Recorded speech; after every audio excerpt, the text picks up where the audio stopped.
গর্ব করে বলতে পারে আমি বাঙালি, আমি বাংলাদেশের মানুষ, আমি শুধু মাতৃভাষায় না, আমি আরও দুই একটি ভাষায় দক্ষতা অর্জন করেছি। আজকালকার যুগে যেখানে এআই এর আমরা ব্যবহার দেখছি বিভিন্ন জায়গায়, সেখানে ভাষাও কিন্তু একটা বড় ভূমিকা রাখবে।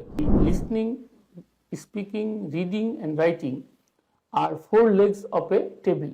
একটা চেয়ারে যেমন 4টে লেগস থাকে, পা থাকে, একটা যদি দুর্বল হয় তাহলে কি হবে? সেই টেবিলটা কিন্তু দাঁড়িয়ে থাকতে পারবে না।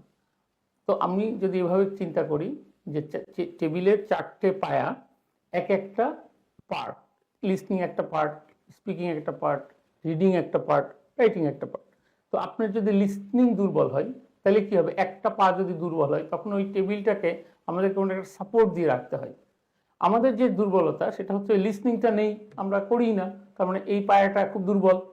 স্পিকিংও করি না, তার মানে একটা টেবিলের 4টা পায়ের দুটো দুর্বল, আমরা ওইটা একটা সাপোর্ট দিয়ে রেখেছি। আর রিডিং এবং রাইটিং আমরা ছোটোবেলা থেকে করছি, দেখবেন এ বি সি ডি এরকম পড়ছি, তারপরে আমরা আবার লিখছি A B C D, A for apple, B for book, C for cat, C. তার মানে আমাদের যে 4টে পায়া একটা টেবিলের, তার দুটোকে আমরা গুরুত্ব দিলাম, রিডিং এবং রাইটিং। লিসনিং এবং স্পিকিংকে আমরা গুরুত্বই দিলাম না। তাতে কি হলো? ওই টেবিলটা যেমন দুটো সাপোর্ট নিয়ে চলতে হয়, আমাদের ক্ষেত্রে ইংরেজি শিক্ষার ক্ষেত্রেও বাংলাদেশে আমরা ওইরকম সাপোর্ট নিয়ে চলছি। আমরা যে যেখানে আছি আমাদের সকলেরই কিন্তু ইংরেজিতে একটু দুর্বলতা আছে। এটা আমরা আমার শিক্ষা যে পরিকল্পনা সেটা অনেক দিন থেকে আমাদের ভুলভাবে পরিচালিত হচ্ছে। আর আরেকটি বিষয় হচ্ছে এর মধ্যে শিক্ষকদের ইনভলভ করতে হবে। আমরা অনেকে বাংলাদেশের যে বাস্তবতা সেদিকে খেয়াল রাখি না। আমরা উচ্চ পর্যায়ের কিছু শিক্ষক, বিশেষ করে বিশ্ববিদ্যালয় লেভেলে যাদের কোনো সেকেন্ডারি স্কুলের সম্বন্ধে কোনো ধারণা নেই, আর কিছু প্রশাসনের বড় কর্তা, তারা মিলে শিক্ষা পরিকল্পনা, ইংরেজি শিক্ষার ক্ষেত্রে শিক্ষা পরিকল্পনা করেন, যেটা ঠিক না। আমাদের যেটা করতে হবে, আমাদের গ্রামের, আমরা যে স্কুল, সেকেন্ডারি স্কুলগুলো আছে শহর এবং গ্রাম, সকলগুলো মাথায় নিয়ে সার্বিকভাবে আমাদের যদি উন্নয়ন করতে হয় তাহলে আমাদের সকলকে সম্পৃক্ত করতে হবে, বাস্তবতা জেনে আমাদের একটা পরিকল্পনার মধ্যে আনতে হবে। এবং ভাষা শিক্ষার ক্ষেত্রে স্কুলের শিক্ষক, স্কুল সংশ্লিষ্ট যারা আছেন, ভাষা শিক্ষা নিয়ে যারা কাজ করছেন, তাদেরকে সম্পৃক্ত করতে হবে, আলোচনা করতে হবে, একটা কারিকুলাম তৈরি করতে হবে এবং সেই মতো একটা লং টার্ম 10 থেকে 15 বছর মাথায় নিয়ে আমরা এটা চালু করতে পারি। তাতে কি হবে? আমাদের ছেলে মেয়েদের আগামী প্রজন্ম ভালো ইংরেজি শিখবে, তারা কমিউনিকেশন স্কিলটা ডেভেলপ করতে পারবে, ফলে দেশ অনেক এগিয়ে চলে যাবে। আমরা এই একটা সময়ের জন্য করলাম, আবার চেঞ্জ হলো সরকার, আর এক সরকার এলো, তারা আবার ওটা চেঞ্জ করলো, এরকম চিন্তা করলে কিন্তু দেশ এগোতে পারবে না। আমরা চাই বাংলাদেশ মাথা তুলে দাঁড়াক এবং ভাষা শিক্ষার মাধ্যমে বাংলাদেশ কিন্তু আরও অনেক কন্ট্রিবিউট করতে পারে সারা ওয়ার্ল্ডে এবং দেশের জনগণকে ভালো রাখতে পারে। আপনারা দেখবেন পৃথিবীর অনেক দেশে, আমাদের দেশে যারা কাজ করে তারা যে টাকাটা পায় আমাদের পার্শ্ববর্তী দেশগুলোর থেকে, ভারত, পাকিস্তান, নেপাল, এদের যে লেবার ক্লাস, তাদের থেকে আমাদের যে বাংলাদেশ থেকে যারা কর্মসংস্থানের জন্য যাচ্ছে তাদের দেখবেন বেতন কম। কারণ কি? ওই শুধুমাত্র ল্যাঙ্গুয়েজ, তাদের ল্যাঙ্গুয়েজ জানার ক্ষেত্রে এক ধরনের ঘাটতি আছে। এই কারণেই কিন্তু শাহজালাল বিজ্ঞান ও প্রযুক্তি বিশ্ববিদ্যালয়ে আমরা আধুনিক ভাষা ইনস্টিটিউট করেছিলাম। সেখানে অলরেডি 6টা ভাষা শিক্ষাদান করা হচ্ছে, সার্টিফিকেট এবং ডিপ্লোমা কোর্স।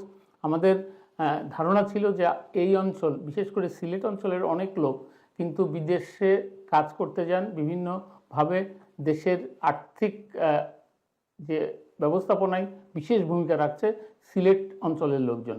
এ কারণেই কিন্তু শাহজালাল বিজ্ঞান ও প্রযুক্তি বিশ্ববিদ্যালয়ে আধুনিক ভাষা শিক্ষা ইনস্টিটিউট করা হয়েছিল। আমি সেটার প্রতিষ্ঠাতা প্রধান শিক্ষক হিসেবে, প্রতিষ্ঠাতা যে পরিচালক হিসেবে আমি অনেকগুলো ভাষা ওখানে চালু করতে পেরেছিলাম।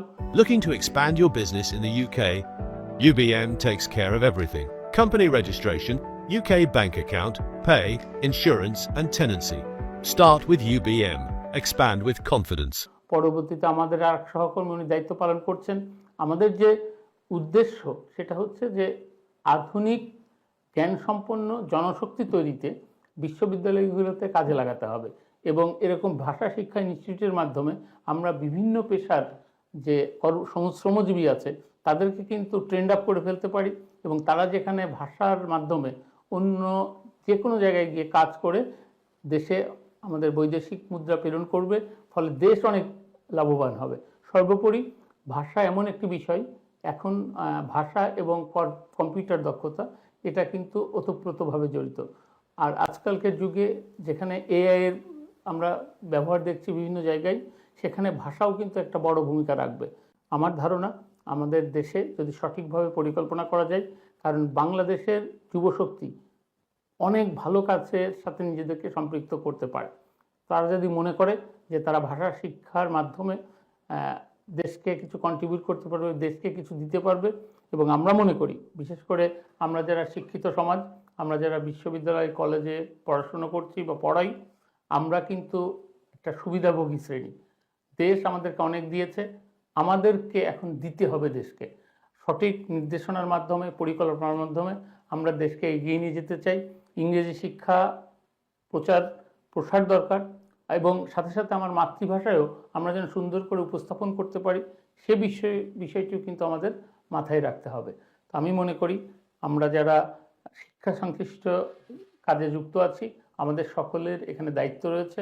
আমরা যদি সকলে মিলে এই ব্যাপারগুলোতে মত সৃষ্টি করতে পারি। আমাদের বাংলাদেশের বিভিন্ন রাজনৈতিক বাস্তবতা আছে, বিভিন্ন পথ থাকবে, কিন্তু কিছু কিছু ক্ষেত্রে আমাদের সকলকে এক থাকতে হবে দেশের উন্নয়নের স্বার্থে, ভাষা শিক্ষার স্বার্থে। আমরা যদি সকলে একমত হতে পারি, আগামী প্রজন্ম গর্ব করে বলতে পারে আমি বাঙালি, আমি বাংলাদেশের মানুষ, আমি শুধু মাতৃভাষায় না, আমি আরও 2-1টি ভাষায় দক্ষতা অর্জন করেছি। ইংরেজি ভাষার পাশাপাশি আমাদের আরও কয়েকটি ভাষায় যদি আমরা দক্ষতা অর্জন করতে পারি, Arabic, French, Spanish, Chinese, Korean, Japanese, এই ভাষাগুলো যদি আমরা শিখতে পারি, আমরা সারা বিশ্বে আমাদের যে জনশক্তি আছে তাকে একজন দক্ষ জনশক্তি হিসেবে আমরা প্রেরণ করতে পারবো, এবং তার ফলে যে জিনিসটি হবে, আমরা বাংলাদেশকে বৈদেশিক মুদ্রা প্রেরণের মাধ্যমে বাংলাদেশকে অনেক দূরে এগিয়ে নিয়ে যেতে পারবো বলে আমি বিশ্বাস করি। এবং এক্ষেত্রে আমাদের সকলের করণীয় আছে। আমরা যারা পলিসি মেকিংয়ে আছি তাদেরকে বিশেষ করে অনুরোধ করব, আপনারা দেশের স্বার্থে, আমাদের আগামী প্রজন্মের স্বার্থে একটা সুন্দর ভাষা শিক্ষানীতি তৈরি করেন। আমাদের যারা সংশ্লিষ্ট আছি আমাদেরকে সম্পৃক্ত করান। আমরা একটি ভালো পরামর্শমূলক আলোচনার মাধ্যমে, সকলের অংশগ্রহণের মাধ্যমে, অংশীজন যারা আছে তাদের সকলকে সম্পৃক্ত করে সবার মতামতের ভিত্তিতে আমরা সুন্দর একটা কারিকুলার তৈরি করি এবং সেটার একটা সফল বাস্তবায়ন করি। আপনি দেখবেন এটা যদি আমরা 10-15 বছর মাথায় রেখে করি তাহলে আমরা অবশ্যই একটা সুফল পাব। ধন্যবাদ আপনাদের সকলকে।